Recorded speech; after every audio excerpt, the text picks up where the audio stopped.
मकवानपुरको मनहरी गाउँपालिका वडा नम्बर 2 मा रहेको सीता माध्यमिक विद्यालयले आफ्नो 50औं जन्म जयन्ती स्वर्ण महोत्सव मनाउन तयारी तीव्र बनाएको छ।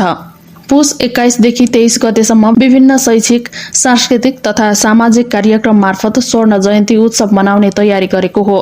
स्वर्ण जयन्तीको तयारी स्वरूप विद्यालयले विद्यालयको सभाहालमा पूर्व विद्यार्थी, शिक्षक तथा कर्मचारीहरूसँग अन्तर्क्रिया कार्यक्रम आयोजना गरेको छ।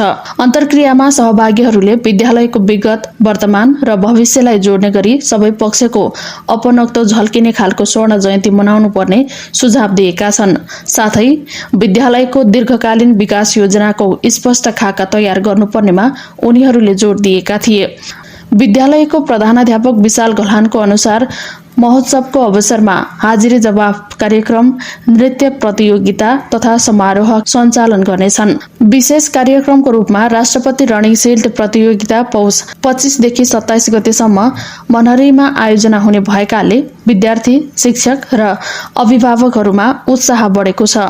प्रधानाध्यापक घलानले भने, विगतमा हाम्रो विद्यालयले पालिकामै शैक्षिक नतिजाबाट उत्कृष्ट स्थान हासिल गरेको थियो, तर केही वर्षदेखि विविध कारणले गुणस्तरमा कमी आएको छ। यस स्वर्ण महोत्सवले शिक्षक, विद्यार्थी र अभिभावकको मनोबल बढाउने र विद्यालयको पहिचान फेरि उचाइमा पुर्याउने अपेक्षा गरिएको छ।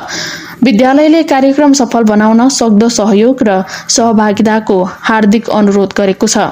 साथै महोत्सवबाट सङ्कलन भएको बाँकी रकम आर्थिक अवस्था कमजोर र अशक्त विद्यार्थीको पढाइमा सहयोग गर्ने गरी अक्षय कोषमा राखिने व्यवस्था गरिएको छ। प्रधानाध्यापक घलानले समुदायलाई यो अवसरमा विद्यालयको योगदान र शैक्षिक महत्त्व बुझ्न आग्रह गर्दै सबैलाई कार्यक्रममा सहभागी हुन र सहयोग गर्न अनुरोध गरेका छन्।